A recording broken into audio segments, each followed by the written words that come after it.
What in the world is happening? I stared at the video playing on my phone. It was showing our home, specifically our bedroom. I have an app on my phone that streams footage from our security cameras. In the footage, I saw my husband with another woman. Were they hugging? They looked too close to just be friends. Then I heard voices.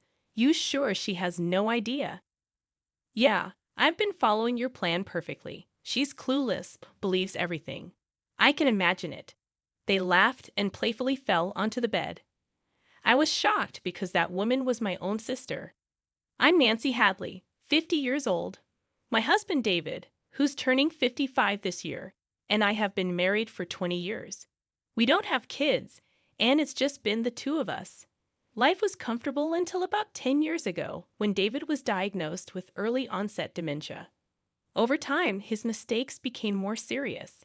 He started forgetting important business meetings, even struggling to remember how to do his job. Work became a real challenge. In daily life, he couldn't recall where he put things, had trouble dressing himself, and his sense of direction got so bad that he would bump into things. There was even a scary incident when he left the kettle on the stove, almost causing a fire. So David and I turned to my sister Anne, who manages a care home. Following her suggestion, we had him tested at a hospital, and that's when he received the diagnosis of early onset dementia. David had to retire from his job, and now a caregiver from Anne's facility comes to our home twice a week. These days, I'm the main provider for the family, keeping busy with work every day. Nancy, how is David doing? It was the day our regular caregiver, Ms. Johnson, visited our home. You're here today, too.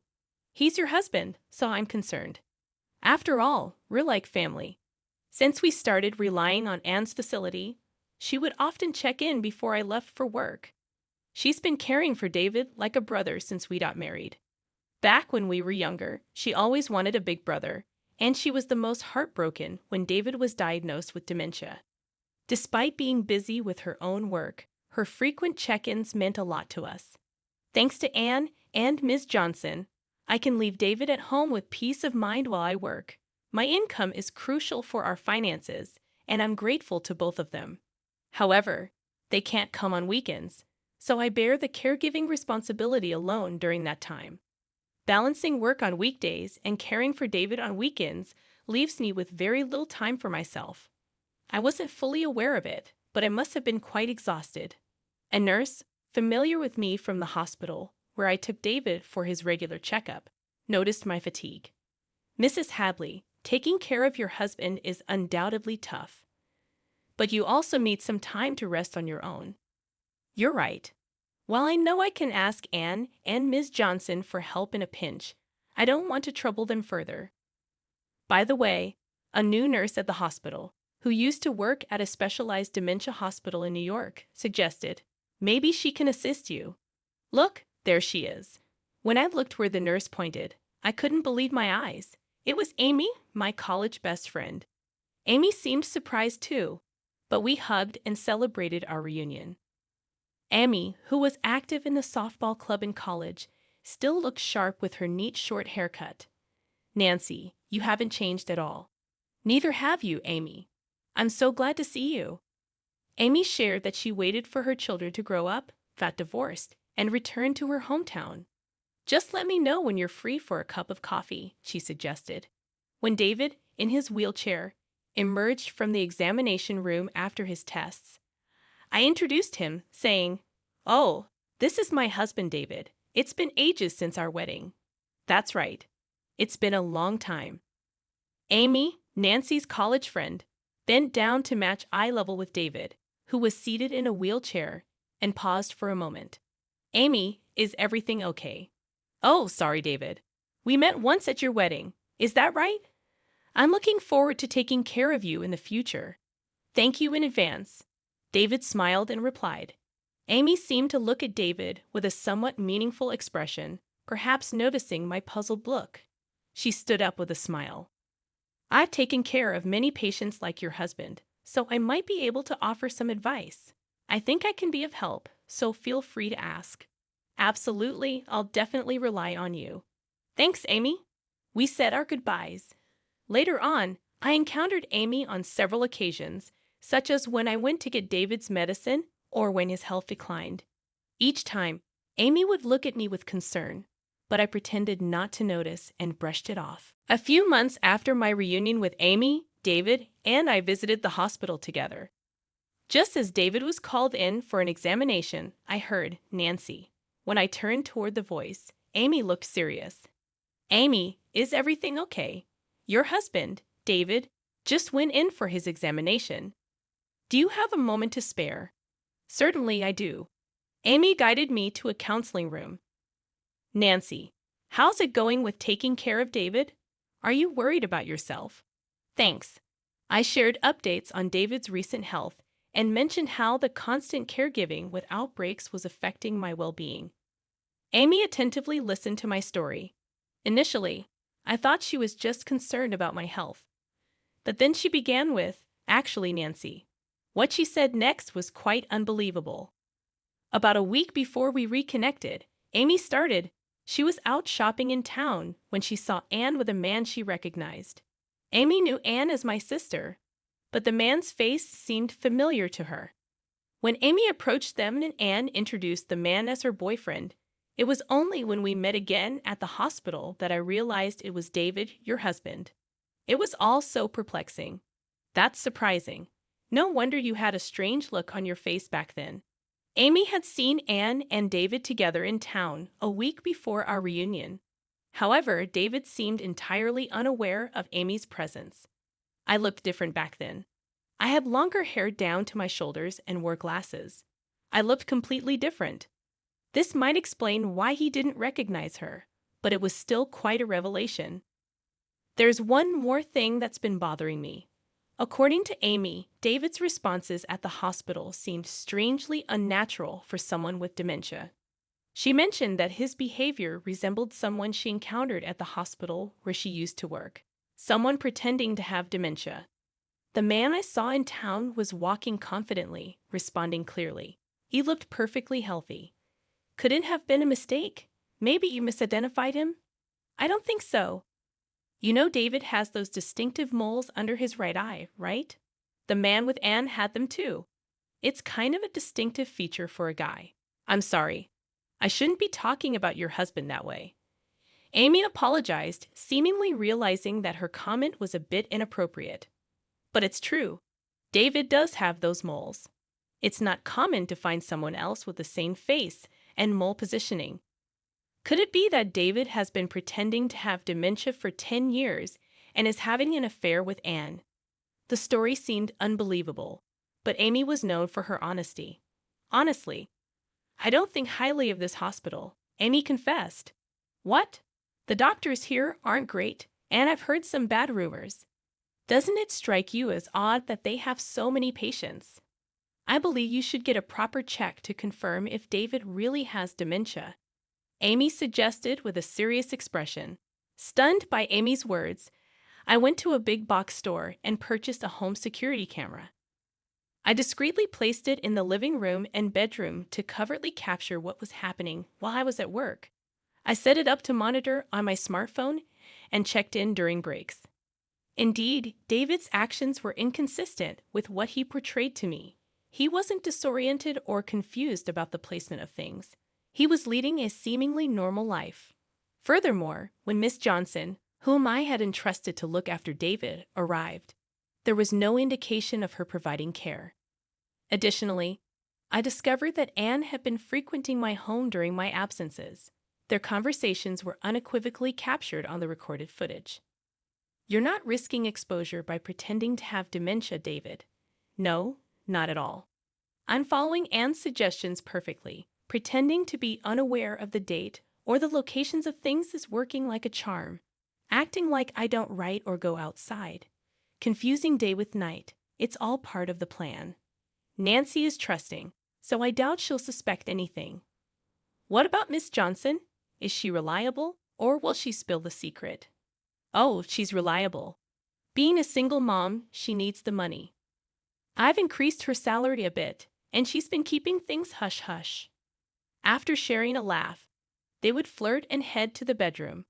The footage left me utterly speechless. It was hard to fathom that my own sister and husband were colluding behind my back, yet the undeniable truth was right there on the recording. Faced with this shocking revelation, I felt lost. A few days later, I found the courage to confront Miss Johnson, who had been caring for David. When I reached out to her, she agreed to meet the following Saturday. I visited her apartment and presented the footage. She appeared resigned, tears filling her eyes as she apologized. "This is the truth. I've been deceiving you all this time, and I'm truly sorry. I don't have a license, and finding another job was a struggle. I had no choice but to go along with what Anne said because she offered me such attractive terms." As seen in the footage, Anne, a single mother supporting her child alone, needed the money. However, she grappled with guilt as she realized she was aiding in deception. Her guilt led her to share her testimony with me and provide copies of receipts, daily reports, and her diary from that period. Regardless of my financial struggles, what I did was unacceptable as a human being. I am truly, deeply sorry. She continued to express remorse repeatedly. In addition to the evidence and testimony from Miss Johnson, I decided to gather more proof. After meeting with various involved parties and learning their perspectives, I consulted with my lawyer and opted to confront David and Anne at the site of their affair. On a typical weekday, feigning my usual work routine, I lingered near my house. When Anne arrived and it appeared to be the opportune moment for the two of them, I returned home, capturing the scene. Caught off guard and unable to escape, they panicked. With a cold tone, I said, "I know everything now, David. I heard you messed up your cherished job, got sidelined, and grew to dislike your work." These were details his co-worker had shared about David's conversations with colleagues. "There's nothing left for me here. Nancy is earning well. I want to quit and live a relaxed life." Observing my composed demeanor, David hastily began to confess. "It wasn't my idea. Anne seduced me. She suggested we pretend to have dementia, be supported by you while you're at work, and meet as much as we want." Even Miss Johnson had been recruited by Anne to serve as an alibi. David's words seemed to place the blame on Anne rather than me. Upon hearing David's accusations, Anne became hysterical and erupted in anger. What the heck? David was fully on board with the plan, and now he's trying to evade responsibility. "That's cowardly. Shut up. You're the one who kept pushing me into this. I just went along with what you said." As they bickered stark naked, my heart grew colder. I couldn't tolerate the situation any longer. "That's enough, both of you. Get out." I threw their clothes, along with Anne's purse scattered on the floor, out of the living room window and then closed it. Despite their persistent banging on the window and pleas for an explanation, I ignored them, closing the curtains. When their attempts to communicate persisted, I sent a message on WhatsApp stating, "Be quiet. If you don't want the cops called, leave now." Suddenly, they fell silent. For the next few days, they continued to visit the house and send messages on WhatsApp, which became increasingly irritating. So, I sold the house and relocated to a weekly rental apartment. When David was diagnosed with dementia, I proactively changed the title of our jointly owned house to my name. Considering David's retirement and diminished ability to handle financial matters, I thought it prudent to avoid potential complications if a dementia patient had decision-making authority during an emergency. Unexpectedly, I was able to sell the house for more than anticipated and use the proceeds to quietly purchase an apartment. While I hadn't anticipated this specific situation, I must commend past Nancy for her foresight. Subsequently, I initiated a divorce from David and asserted a claim for the division of assets. Whether or not David has the means to comply is inconsequential. It is a declaration that they inflicted this upon me. I will neither forgive nor forget. After the divorce, I heard through the grapevine that David remarried and now resides in Anne's house. However, it appears that their new life together is not thriving. While this is purely speculative, I believe David and Anne might have been swept up in the excitement of their affair. Marriage brings a different set of challenges, forcing them to confront each other's realities, acknowledge differences, and at times turn a blind eye. Coping with these complexities must be challenging for a couple who tied the knot in the aftermath of an affair, especially considering both sets of parents have already passed away. The house that David and I once called home has already been sold. David is left without a place to return to, and with no other family to lean on. They must confront their challenges on their own. Frankly, I couldn't be less concerned. I would say they are facing the consequences they rightfully earned. Thanks to Miss Johnson's revelation, Anne's facility lost its license and was forced to shut down. It appears the facility wasn't generating enough profit to repay the bank loan taken when it opened, leaving Anne with a substantial amount of debt. It seems like an appropriate price for a sister who stole her sibling's husband. The dubious doctor who issued the fraudulent diagnosis also faced repercussions. Following the incident, his staff, including Amy, resigned one by one, rendering it impossible to sustain the business and resulting in the closure of his clinic. Evidently, he had been accepting requests from questionable sources, providing false medical reports as he did for David, and, in return, receiving patient referrals. This unveiled the truth behind why he had a considerable number of patients despite lacking the necessary skill and a reputable status. Discovering the truth was a shock, and I couldn't help but be appalled by the audacity of some doctors. However, I acknowledge my own responsibility in this matter. I was overly trusting, believing my sister's words and the dubious doctor's assertions without questioning them. According to Amy, I tend to be too kind and overly trusting. I've always been averse to doubting people, but lately, I've been reflecting on the need to scrutinize information more and think independently. On a brighter note, Amy seems to have secured a new position at a large general hospital in the neighboring town. Her work experience at a New York hospital garnered respect, and she has already earned the trust of her colleagues, enjoying her work. Following Amy's suggestion, Miss Johnson also found employment at the hospital cafeteria. Wow, adorable. Amy's eyes lit up at the sight of a puppy frolicking with a ball. This little guy is a male miniature dachshund I brought home about a month ago. He's become my cherished companion, offering solace to my heart and body after long days at work.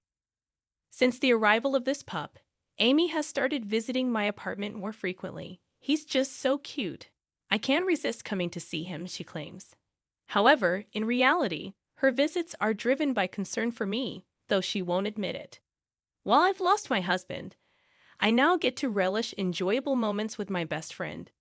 I find myself thinking that a single life, enjoying the company of a female companion, doesn't sound too bad after all. As I walked down the apartment hallway, tired from work, suddenly someone from the neighboring apartment grabbed my arm.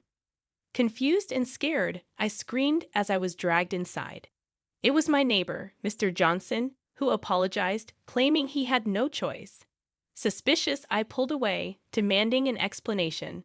He nervously said, "Actually, my name is Luna. Now, let me tell you about my life. I'm 24, working in a well-known trading company. I enjoy the freedom of living alone in a city apartment, earning my own money. I grew up with a single mom who struggled to provide, but she never gave me an allowance. Despite her reasonable income, she was labeled a toxic parent. I moved out to escape her control, and I'll share our story. I was born and raised in a town near New York City. My childhood home was remote, making life difficult without a car or bus. Raised by my single mom, I should be grateful, but her restrictions created resentment. In elementary school, I asked for an allowance, but she refused, claiming money could lead to trouble. Despite promises, she never bought what I wanted. Birthdays were filled with disappointing educational books, and I realized my mom was different from my friends' parents. Every day, I desperately tried to find a way to escape my parents' control. Through middle and high school, it only intensified. Not only did I not get an allowance, but I also had to report and get permission for everything, whether it was hanging out with friends or going on dates.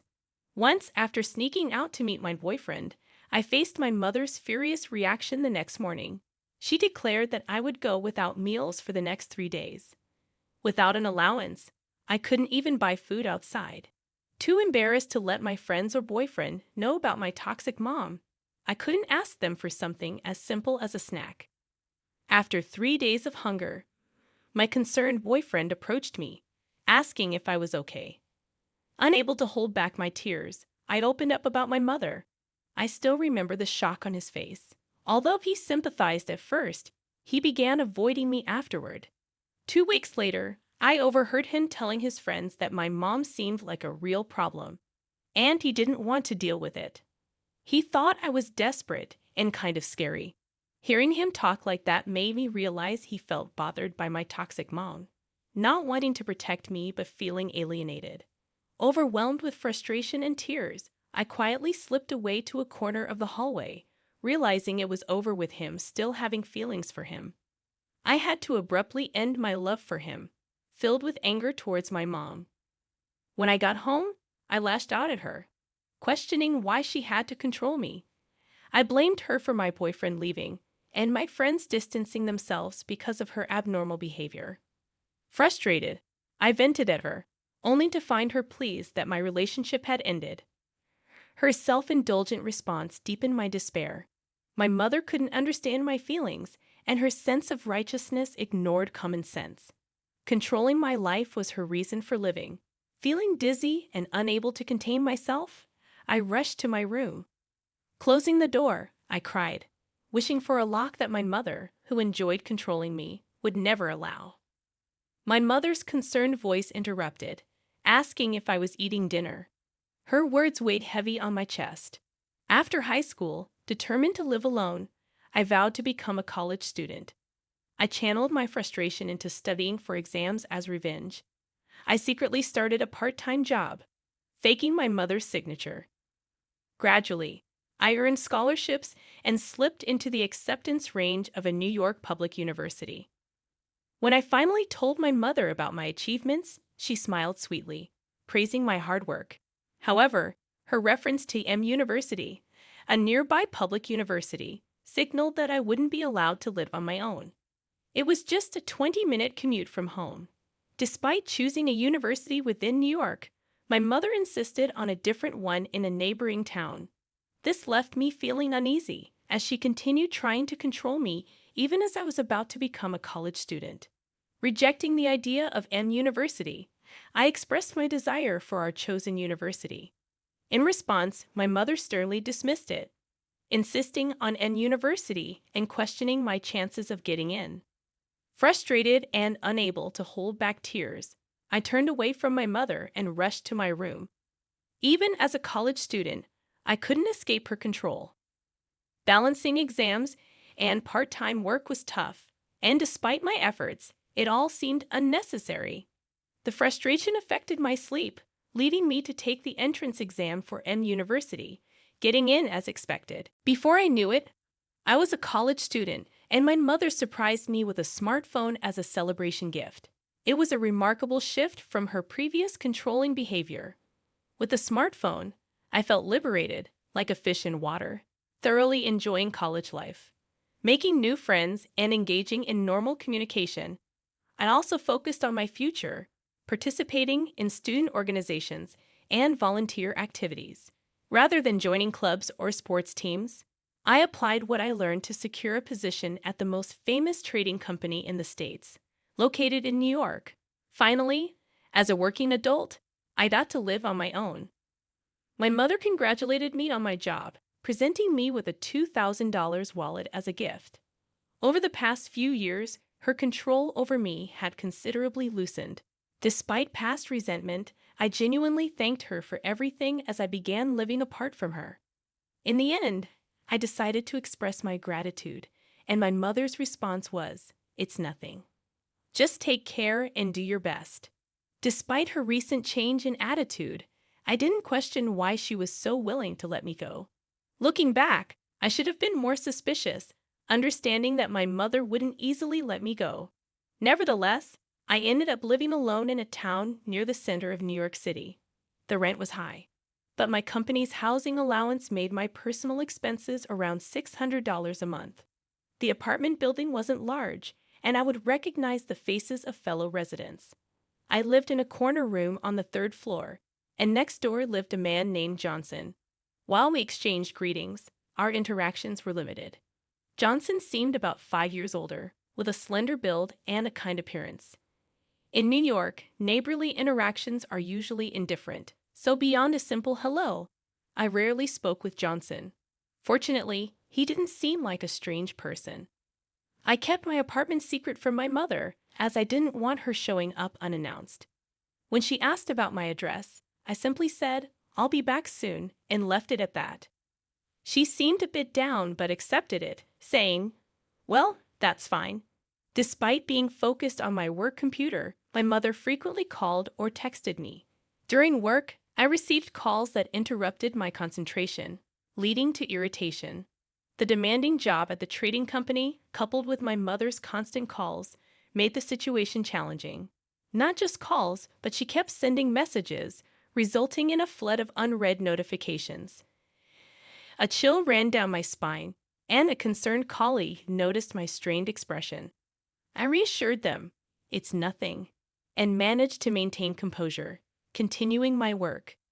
2 years passed in this manner, and at the age of 24, my second-year salary was remarkably high. Earning money independently brought me deep joy. Gradually, I became more engrossed in work, increasingly ignoring calls from my mother. Since she didn't know where I lived, there was no chance of running into her unless I went home. The image of my mother slowly faded from my life, and I finally felt like I was living my own life. One day, after drinks with colleagues, I was tipsier than usual on my way home. Around 10 p.m., as I reached the third floor of my apartment building, I staggered towards my corner room, mumbling about another long day at work. Suddenly, a man's voice called out, "Luna, over here for a sec." I felt someone grab my arm from the next-door apartment entrance. In a moment of confusion, I screamed and was dragged inside. Furious, I shouted, "What on earth are you doing? I'm going to call the cops." My neighbor, Mr. Johnson, apologized, claiming he had no other choice. Suspicious, I shook off his grip and accused him of planning something. In the midst of my panic, Mr. Johnson urged me to calm down. However, his next words made me shudder. "I saw someone break into your apartment." Although I immediately thought it might be a trap, Johnson looked serious. Unfamiliar with such situations, I was more afraid of him than anything and tried to escape. Startled by his intense tone, I hesitated, and he urgently pleaded for me to wait, emphasizing the danger outside. At a crossroads and unsure whether to believe him, I saw desperation in Johnson's eyes. Though we had barely spoken, his eyes seemed direct and sincere. It was just a hunch, but I felt inclined to listen to him. Trembling, I asked about the break-in details, and Johnson began to explain. I couldn't see clearly, but the person wore all black, with long sleeves and pants, looking suspicious. I'd seen someone similar around the apartment complex before, thinking they were just another resident. About 3 hours ago, when I came home, I saw that person entering your apartment, and that's when I thought something was off. It's 10 p.m. now, so around 7:00 p.m. Wearing all black clothes in July isn't comfortable. However, the key issue is how someone could enter my house without having a key. Initially, I thought it might be a friend or your boyfriend, Luna, so I didn't pay much attention. However, when I heard you coming home just a while ago, I got shocked. Even if they were a friend or boyfriend, staying alone in someone else's home for 3 hours seemed strange. It hit me that this person could be dangerous, so I decided to stop you. Mr. Johnson's words made me tremble violently. If what he was saying was true, the intruder might still be hiding in my apartment. I haven't given my keys to anyone, don't have a boyfriend, and haven't made plans with any friends, ever since a harsh experience with a boyfriend in high school. I've avoided dating men, so I currently don't have a romantic partner or close friends nearby. Who could be breaking into my home? Luna, please calm down and listen. Have you been stalked by anyone recently? Johnson asked, trying to soothe my agitation. Stalked? No, nothing like that. I had no recollection of such a thing, but it was possible someone was stalking me without my knowledge. Maybe you just haven't noticed, but the perpetrator could have been acting this way for a while. Is there anyone, perhaps a romantic partner, with whom you had a falling out or argument? When Mr. Johnson asked me that, I thought about the men around me. Since a high school incident, I've been afraid to get involved with men, and I hadn't had any such relationships with my work colleagues. No, there's no one. I've been avoiding such things all this time. I couldn't think of anyone who might be the intruder. It seemed the only option left was to contact the police. But having never called 911 in my life, I hesitated to make the report. After all, the claim of an intruder in my house was solely based on Johnson's word. Should I really trust what this man is saying? I stared at my phone's call button, unable to press it, and impatiently, Johnson said he'd call the police. Just then, the doorbell rang, startling me, and I accidentally dropped my phone. Wondering who it could be at this time, I peeked through the peephole of Johnson's apartment door. Seeing the person in black clothes outside left me speechless. Mr. Johnson's voice was trembling too. He must be scared as well. Trying to steady my shaking body, I answered, "It's my mother." To Mr. Johnson, my response might have seemed anticlimactic. However, the fact that my mother was standing in front of Johnson's door next to my apartment brought an unbelievable amount of fear. "What's going on?" Mr. Johnson's voice trembled as well. "Could it be that the person I mistook for a stalker was your mother? If so, I'm really sorry. That's a huge misunderstanding. I apologize." Mr. Johnson apologized to me, but I shook my head. "No, it's not that. It's just that." I hesitated to tell Johnson that my mother was toxic and that I hadn't even given her the address of this apartment. Before I could, my mother banged on the door, saying, "Hello, excuse me. I think my daughter is in there. Could she come out, please?" My mother's loud voice echoed in the hallway, making me jump.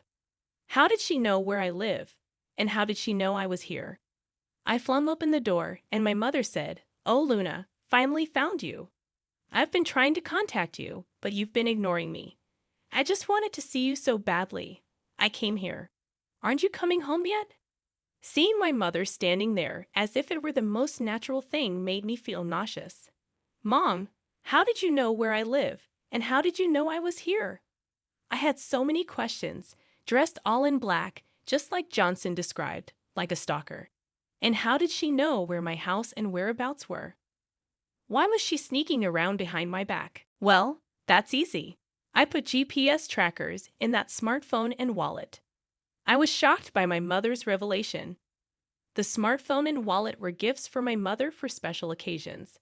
I had been using the same smartphone for about 6 years, which means I've been monitored by my mother all this time. A chill ran down my spine, and I swallowed hard. At first, it was just a smartphone, but you sometimes leave it at home, right? So I thought if I put GPS trackers in both the phone and the wallet, you'd always have one with you. You're my precious daughter, Luna. I've always been worried about you, thinking what if something dangerous happened. Watching my mother speak so nonchalantly, I completely lost my composure. I thought that becoming a working adult meant I had finally gained true freedom, earning my own money, doing what I wanted when I wanted. I thought I could enjoy such basic freedoms that everyone else takes for granted. But it turned out I was just dancing in the palm of my mother's hand all along. If this continues, my life will forever be controlled by my mother. I can't stand that. I was done having my life thrown into disarray by my mother. "Mom," I called out to her in a very calm voice. My mother responded in her usual clueless tone. "Yes, what is it?" "I'm never going back home again, Mom. Whenever I'm with you, I feel like I'm always being restrained. It's always been like that, hasn't it? You call me your precious daughter, your beloved daughter, but you've stifled everything I wanted to do. You neatly clipped my wings every time I tried to spread them, using worry as a plausible excuse. Each time, it hurt me deeply and caused me great pain. I am not your possession, Mom. I have my own will as a person, and I don't want it to be tainted by anyone else. So, Mom, let's cut ties. Please don't ever contact me again or come to see me." In a final outburst, I shouted all my feelings at her. My mother, hearing my declaration of cutting ties for the first time, visibly paled. She must have been shocked to be defied like this, always assuming I would comply with her cutting ties. What? Why, I'm your mother, Luna. Look, I didn't come today to restrain you. That's right. I just thought of borrowing some money from you. That's all I came for. My mother, now in disarray, suddenly claimed she wanted to borrow money, which made no sense. Money? What are you talking about, Mom? Are you in debt? Were you planning to steal money from your daughter, who earns a lot? You never intended to borrow, did you? You sneaked into my apartment to steal money, right? Everything clicked about why she had been in my apartment for 3 hours. If she really wanted to see me, she would have called or texted, but there was no contact from her today. She must have planned to steal from me and then see me afterward. But I don't keep cash at home. My bank books are hidden where they can't be easily found. Frustrated that she couldn't fulfill her intention to steal, she just wanted to satisfy her desire to see me and came next door. Thinking this, I felt disgusted, even considering her as my mother. No, I just wanted to borrow a little. My mother, used to such confrontations, began to panic. I couldn't trust a single word she said anymore. Gathering all my strength, I yelled at her again, enough. A person who tries to steal from her own daughter is not a mother. Never show your face to me again. I'm canceling my phone. Goodbye. Ignoring my mother's wide-eyed expression, I forcefully shut Johnson's door. For a while, she kept shouting, "Luna, I'm sorry. Please open the door." It seemed the neighbors found the commotion suspicious and called the police. I heard the sirens of a patrol car and my mother arguing with the police in the hallway. The police managed to take her out of the building. Exhausted, I slumped to the ground. "Are you okay?" Mr. Johnson asked, looking at me with concern. "I'm sorry for involving you in a family fight because of my mother." "No, it's okay. Just rest for today." Thankful for Mr. Johnson's kindness, I returned to my room and crawled into bed. I decided to sleep without thinking about anything. My consciousness slowly faded into darkness. As for what happened afterward, I separated my family register from my mother's to create some distance. Though legally I couldn't cut ties completely with my biological parent, having my name removed from her family register made me feel like I had escaped her control, and I felt a sense of relief. Furthermore, I threw away the smartphone and wallet my mother gave me, replaced them with new ones, and moved to a different apartment. Of course, I haven't shared my new phone number with my mother. Now she won't be able to pinpoint my whereabouts. After that incident at my apartment, my mother, who had received a stern warning from the police for causing a disturbance, apparently became reclusive. As she confessed, after I left home and started working, she indulged in high-end brands of clothes and bags to distract herself from loneliness, accumulating considerable debt. Eventually, she ran out of living expenses and resorted to borrowing from high-end lenders. She is now troubled daily by debt collectors. However, I couldn't bring myself to help her. The fact that she had controlled and monitored me, even using GPS, is a shocking event that I can never forgive and is etched in my heart. If cutting ties with her serves as a punishment for her, so be it. I plan to live in a world without my mother. Even after moving to my new apartment, I kept in touch with Johnson, my former neighbor.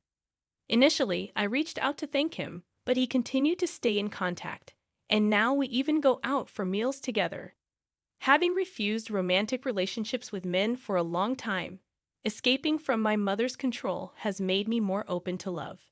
If things go well with Johnson, it would ironically be thanks to my mother. But I want to build a bright future with Mr. Johnson away from my mother's knowledge.